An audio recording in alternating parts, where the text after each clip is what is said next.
मेरा नाम दुलारी है। मैं बचपन से अपने माँ बाप की एक ही बेटी थी।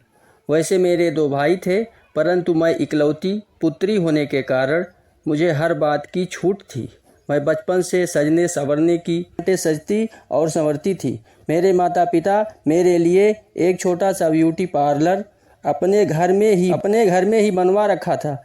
मेरा दिन सजने संवरने और स्कूल आने जाने में ऐसा गुजर जाता कि मुझे पता तक न चलता। मैं कब शादी की उम्र को पहुंच गई मुझे पता न चला। मेरे पेरेंट मेरे लिए एक संपन्न घर का लड़का ढूंढ लिया। एक दिन अचानक लड़के के माता पिता और लड़के की 2 बहनें और उसकी बूढ़ी दादी मेरे घर मुझे देखने के लिए पहुँचे। सामने चाय लेकर गई तो लड़के की माँ मुझे अपने पास बिठा लिया और हालचाल पूछने लगी। थोड़ी देर बाद जब मैं अपने कमरे में गई तो मैंने अपने मन ही मन में सोचा कि लड़का तो बहुत ही खूबसूरत है, पता नहीं मुझे पसंद करेगा या नापसंद कर देगा। लेकिन मैंने भी दिल में सोच लिया था, ये तो संसार है, लोगों की अपनी अपनी पसंद है, जो होगा देखा जाएगा। मेरे माता पिता ने उनके सामने जाने के लिए दोबारा पानी लेकर भेजा। जैसे ही मैं उनके सामने पहुंची, सभी गहनों और रुपयों को देकर मुझे पसंद कर लिया। मेरी शादी के दिन पड़ गए। शादी की धड़ाके से हुई, बारात आई, शादी की सारी रस्में पूरी हुई। मुझे सुनाने वाले कमरे में ले जाया गया। मैं अपने कमरे में बैठी थी, तभी मेरे सजनवा मेरे कमरे में आए। मैं घूंघट बनाए बैठी थी, दिल में यही सोच रही थी कि अभी मेरा घूंघट उठा। एक दूसरे से नैना पहले बातें करेंगे, तब हम दोनों अपने लबों से मीठी मीठी बातें करेंगे, रात के हसीन लम्हों का मज़ा लेंगे। इसी इंतज़ार में मुझे बैठे बैठे 1 घंटे बीत गया, लेकिन वह नहीं आए। मेरे कमरे सटा हुआ एक और बड़ा सा कमरा था जिसका दरवाजे में खुलता था। वह उसी कमरे में चला और उसमें से निकलने का नाम ना ले रहा था। मेरे इंतज़ार का सब्र टूट गया। मैं धीरे से उठी और चुपके उसके कमरे में तो वह वहाँ नहा धोकर बैठकर सज धज रहा था। मैंने सोचा मेरी तरह मेरे पति भी सजने संवरने के शौकीन होंगे। उनके सजने संवरने में 2 घंटे लगे। अब सजने के बाद लगी खूबसूरत लड़की की तस्वीर के सामने बैठकर प्यार का इजहार करने लगा। प्यार का इजहार करते करते वह रोने लगा। यह सब देख मैंने सोचा यह बड़ा गंभीर मामला है। चलो इन्हीं के भाषा में, इन्हीं के जैसा काम करके इनके दिल का राज जानते हैं। मैं उनके पास गई और बोली, तुम्हारा प्यार सच्चा अब भी जिंदा है। इनके प्यार ने तुम्हें बहुत प्यार दिया, आज भी ये तुमसे बहुत प्यार करती हैं। इस पर मेरे पति भावुक हो गए और मुझे अपने पास बिठाकर उसके विषय में सब कुछ बताते हुए उसकी तारीफ़ें करने लगे। मुझे यह सब अंदर से जलन हो रहा था, मगर मैं करूं तो क्या करूं? मेरी भी मजबूरी थी। मेरे पिता ढेर सारा दहेज देकर मेरी शादी किए थे। मेरी शादी में वो ढेर सारा कर्ज ले चुके थे, क्योंकि उन्होंने अच्छे रहन सहन ऊंचे ख़ानदान में मेरी शादी की थी। मेरे पति ने बताया कि तुम जानती हो ये मेरी पहली पत्नी है।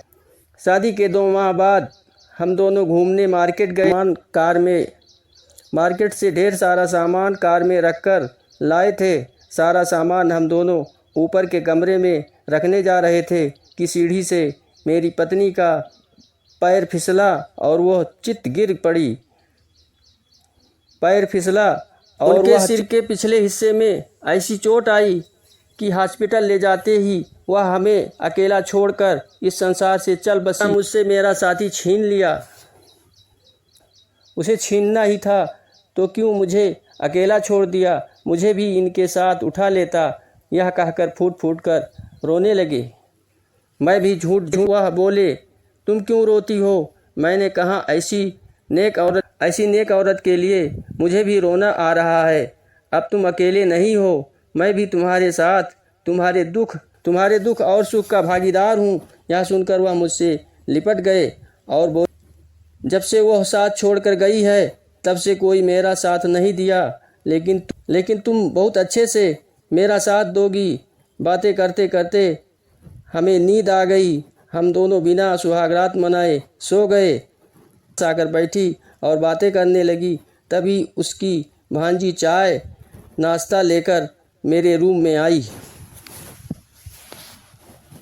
सास ने मेरे साथ नाश्ता करते हुए बोली, बेटी किसी बात की चिंता ना करना है, ना तो कोई परिवार खराब है। बस बेटी, मेरे बेटे की दुर्भाग्य थी कि पहली पत्नी ऊपर वाले के यहाँ सिधार गई। अब तुम मेरे बेटे के प्यार को अपनी ओर आकर्षित कर लो। बस तुम्हारा मौज ही मौज होगा। तुम जानती हो तुम्हारे ससुर फौजी अफसर हैं, तुम्हारा जेठ बैंक मैनेजर है, तुम्हारा देवर कलेक्टर की तैयारी कर रहा है, तुम्हारे पति सरकारी मास्टर हैं और मैं ही इस घर में अनपोस्टेड हूँ। तुम्हारी बड़ी ननद भी प्रोफेसर है, कि कभी कमी ना होगी। बस अपने पति को अपना लो। दिन खुशी बीत गया। रात आई। शाम को खाना मेरे पति मेरे साथ खाए और मेरे साथ उस कमरे में गए और मुझसे बोले, इस तस्वीर की बहुत इज्जत करना। मेरा दिल में बसा है। मैंने मन आज तो मैं तुम्हारा प्यार इस तस्वीर के साथ इतना बढ़ा दूंगी। तुम्हारा असली प्यार आज मैं हासिल करके रहूंगी। मैंने उनके हर बात में ऐसा साथ दिया कि वह इतना रोए कि मेरे आंचल में आ गिरे। धीरे धीरे सहलाने लगी और मीठी मीठी बातें करने लगी। मीठी में वो लीन हो गए।